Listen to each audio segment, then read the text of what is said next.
देखो question number 13 में एक लंबवृत्तीय शंकु के आधार का व्यास 21 सेंटीमीटर है। तो पहले तो तुमको पता होना चाहिए कि जो इनके सूत्र होते हैं, ठीक है, तो इनके पहले हम यहाँ पर सूत्र लिख दे रहे कोने में। बोलो पता ही देखो भाई, ठीक। तो पहले यहाँ पर बेलन का आयतन बराबर होता है पाई आर स्क्वायर एच, शंकु का आयतन बराबर होता है 1/3 पाई आर स्क्वायर एच, ठीक है। शंकु का आयतन होता है 1/3 पाई आर स्क्वायर एच। शंकु का वक्र पृष्ठ, शंकु का वक्र पृष्ठ बराबर होता है पाई आर एल, यहाँ पर होता है पाई आर एल। शंकु का वक्र पृष्ठ क्या होता है पाई आर एल। यहाँ पर एल जो है क्या है, ये एल है, एल का मतलब होता है त्रियक ऊंचाई, समझ गए। ये एल जो होता है इसे कहते हैं त्रियक ऊंचाई, समझ गए। आर त्रिज्या होती है। हाँ, शंकु का पाई का मान 22/7 होता है। पाई का मान 22/7 पता नहीं। आधार का क्षेत्रफल बराबर होता है पाई आर स्क्वायर, ठीक है। ये इतने यहाँ पर शंकु के हो गए। अगर इसका संपूर्ण पृष्ठ क्षेत्रफल निकाला जाता है तो ये दोनों आपस में जोड़ दिए जाते हैं। बेलन का आयतन, बेलन का वक्र पृष्ठ बराबर होता है 2 पाई आर एच, ठीक है। बेलन का वक्र पृष्ठ होता है 2 पाई आर एच। अब यहाँ पर सवाल में क्या कह रहा है, आगे और सूत्र है, सवाल लगाते जाएंगे बताते जाएंगे, ठीक है। तो एक लंबवृत्तीय शंकु के आधार का व्यास, एक शंकु है उसका क्या है व्यास दिया है। शंकु किस तरीके का होता है, इस तरीके का शंकु होता है, इस तरीके का ये शंकु हो गया, ठीक है। जोकर की उल्टी टोपी, जोकर की बिल्कुल जो है कैप लगा दो, बछड़े के वाली जो कैप होती है, बछड़े वाली कैप टोपी, वो शंकु होता है। तो ये इसकी जो है ऊंचाई होगी और ये टोटल यहाँ से यहाँ तक का हो जाता है इसका व्यास। टोटल यहाँ से लेकर यहाँ तक का होता है व्यास। वही इसमें दिया है व्यास कितना है 21 सेंटीमीटर, समझ गए। व्यास कितना दिया है 21 सेंटीमीटर। ऊंचाई त्रियक ऊंचाई पूछ रहा है। ये त्रियक ऊंचाई कितनी है, ये वाले 13.5, ये त्रियक ऊंचाई है। ये यल दिया है, यच नहीं दिया है, यच से मतलब ही नहीं है, हाइट नहीं है। तो पहले यहाँ पर लिखा हुआ है आधार का व्यास, व्यास बराबर दिया है 21 सेंटीमीटर।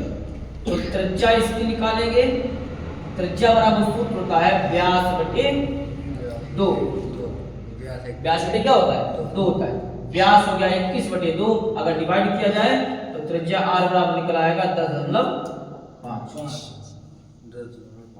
निकल आएगा, 10.5 आ जाएगा। अब इसमें जो है डिवाइड करो, इतना मत करो, तो तुम्हारे ऊपर डिपेंड है आगे क्या हो रहा है। और त्रियक ऊंचाई क्या दे रखी है, ये बराबर त्रियक ऊंचाई जो दे रखी है ये बराबर क्या दिया है 13.5। अब 13.5 लिखो, या इसको लिख सकते हो, क्या लिख सकते हो 13 26 127 बटे 2 लिख सकते। इसको 21 बटे 2 लिखेंगे, इसको 27 बटे 2 लिखेंगे। चलिए उसका संपूर्ण पृष्ठ निकालना है, संपूर्ण पृष्ठ। अब संपूर्ण पृष्ठ हमने बताया था, संपूर्ण पृष्ठ जब निकालते हैं तो क्या जोड़ देते हैं, वक्र पृष्ठ प्लस आधार का क्षेत्रफल। ये इसका वक्र पृष्ठ है और ये इसके आधार का क्षेत्रफल है, ये दोनों आपस में क्या किए जाएंगे, क्या हुआ बेटा, तो ये pi R L plus pi R square आपस में जोड़ दिए जाएंगे। तो इसका वक्र पृष्ठ क्षेत्रफल निकालना है। हाँ ठीक है, पाई आर एल और पाई आर स्क्वायर आपस में जोड़ दी जाएगी। तो इसमें कॉमन प्रक्रिया क्या है? पाई आर कॉमन है, पाई स्क्वायर यल प्लस क्या बचेगा? आर बचेगा। यही संपूर्ण पृष्ठ का सूत्र भी होता है, समझे? ये जो लिखा हुआ है ये संपूर्ण पृष्ठ का सूत्र होता है, यहाँ लिखा नहीं है, ऐसा निकलता है इस तरीके से। तो पाई का मान 22/7, आर का मान, ये आर का मान क्या है? 10.5 लिखो या 21/2 लिखो। एल का मान कितना है? एल का मान एल का मान हमने लिखा है 27/2 लिखा है, दशमलव बिल्कुल हटा ही दे रहे हैं, प्लस आर का मान 21/2, समझ गए? इसे काटते हैं, इसे 7 के 21 होते हैं, 2 से 11 21 कट गए, तो क्या बचा? अभी यहाँ आ रहा है,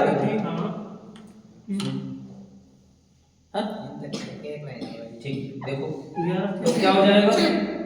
11 गुणे 3, यहाँ हर समान दिख रहा है, हर समान दिख रहा है, तो 2 इसका क्या हो जाएगा? एलसीएम हो जाएगा, और 27 में 21 जोड़ दी जाएगी, तो क्या बचेगा? 11 गुणे 3 गुणे क्या बचा है? 21 27 कितने हो गए? 8 4/2, इन्हें काट दो, 2 दूनी 4 2 चौको 11 3 कितने होते हैं? 33 गुणे 24 है। हाँ, 11 गुणे 3 गुणे 24, तो क्या हुई जी? 33 गुणे 24, 3 चौको 12, 3 दूनी 6 7 गुणे 11, 11 दूनी 22, 77 और 2 82, आंसर आएगा। तो आंसर आओ 700। ये क्या निकल गया है? संपूर्ण, ये संपूर्ण प्रश्न निकल गया है पूरे का, समझ गए? ये 1 नंबर वाला भी है और 2 नंबर वाला भी है, समझ गए? ये तुम्हारा आ गया है संपूर्ण प्रश्न, इसको आंसर लिखेंगे किसमें? वर्ग सेंटीमीटर में। ये तुम्हारा क्वेश्चन लग चुका है। दूसरा वाला क्वेश्चन क्या कर रहा है? दूसरे वाला क्वेश्चन देखिए, ये यहाँ से डिवाइडेशन लाइन ऐसे। दूसरे वाले क्वेश्चन क्या कर रहा है? 2 गोलों के आयतनों का अनुपात। अब यहाँ पर बात किसकी है?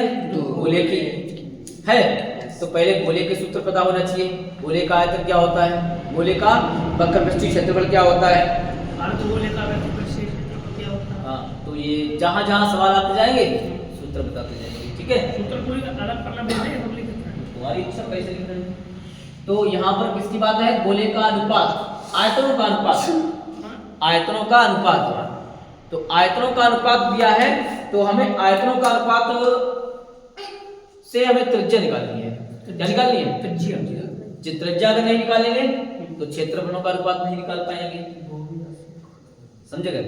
तो मान लेते हैं, माना 2 गोले हैं, उनका आयतन एक का v1 है, दूसरे का v2 है। पहले हम क्या करते हैं? मान लेते हैं, माना हल में माना 2 गोलों के आयतनों का अनुपात v1/v2। चूंकि सूत्र में आयतन होता क्या है? गोले का आयतन बराबर होता है 4/3 पाई r क्यूब होता है, क्यों होता है? हाँ, 4/3 पाई r क्यूब, समझे गए? तो अगर हम b1 का निकालेंगे तो यहाँ पर r1 हो जाएगा, b2 निकालेंगे तो यहाँ पर r2 हो जाएगा। अनुपात इसका दिया है, क्या दिया है बताओ? v1/v2 कितना दिया है? 27/64 दिया कि नहीं दिया? ये अनुपात को हम बटे में लिखते हैं नहीं लिखते हैं? बताइए, अनुपात को किसमें लिखते हैं? बटे में लिख सकते हैं। तो v1/v2 का मान है 27/64। अब पहले गोले का अभी v1 का अनुपात, v1 का आयतन और v2 का आयतन, v1 का आयतन बटे v2 का आयतन। v1 यानी पहले का आयतन 4/3 पाई R1 क्यूब बटे 4/3 पाई R2 क्यूब बराबर 27 बटे 64। 4/3 से 4/3 कट गए, पाई से पाई कट गया, R1 बटे R2 दोनों क्यों है? और दोनों का क्या है क्यों है, घट्टा कर लो, बराबर 27 बटे 64। समझे? अब ये जो है प्रक्रिया क्या होगी, R1 बटे ये क्यूब इधर जाएगा तो R1 बटे R2 बराबर हो जाएगा 27 बटे 64 का होल की बारह होल क्यूब कैसे हो जाएगा, ये इसका पक्षांतर करेंगे तो ये वर्गमूल में चेंज हो जाएगा ना, स्क्वायर से ही थोड़ी ना वर्गमूल चेंज होता है, वैसे भी होता है, करनी इसकी यहाँ पर 3 हो जाती है। R1 बटे R2 बराबर हो जाएगा 27 का कितना होता है 3 3 9 27 और 4 4 16 चौको 64 ठीक है 4। हाँ सही है। समझ गए? अब इसका निकालना क्या है, पृष्ठीय क्षेत्रफलों का अनुपात ज्ञात करना है। पृष्ठीय क्षेत्रफल और पृष्ठीय क्षेत्रफल सूत्र बताओ क्या होता है याद? गोले का पृष्ठीय क्षेत्रफल, यहाँ देखो सूत्र लिख रहे हैं, गोले का पृष्ठीय क्षेत्रफल बराबर होता है 4 पाई R स्क्वायर। 4 पाई R स्क्वायर, वो देख लो, गोले का पृष्ठीय क्षेत्रफल 4 पाई R स्क्वायर। चलो जब देख लो तो अर्धगोले को बताओ 2 पाई R समझ गए? अर्धगोले का मतलब हो जाता है यहाँ पर 2 से भाग दिया जाएगा तो अर्धगोले का हो जाएगा इधर आ गया जी। हाँ ये दोनों लोग पीछे बतवे नहीं देते, हम थप्पड़ मार देंगे, बता रहे पढ़ो या तो मत पढ़ो। अर्धगोले का पृष्ठीय क्षेत्रफल 2 पाई R स्क्वायर, तो हमें किसका निकालना है, गोले का पृष्ठीय क्षेत्रफल, इसका निकालना है अनुपात, तो हो जाएगा 4 पाई R1 स्क्वायर बटे 4 पाई R2 स्क्वायर बराबर हो जाएगा 3 बटे ये कट जाएगा R1 बटे R2 का होल स्क्वायर बराबर 3 बटे 4 का होल स्क्वायर बराबर इसका मान 3 बटे 4 है R1 बटे R2 तो 3 3 9 बटे 4 चौको 16। इसका अगर अनुपात निकाला जाएगा तो हो जाएगा 9 अनुपात 16। समझ गए? ये इसका आंसर है। ये इस तरह से क्वेश्चन आते हैं, देख लो।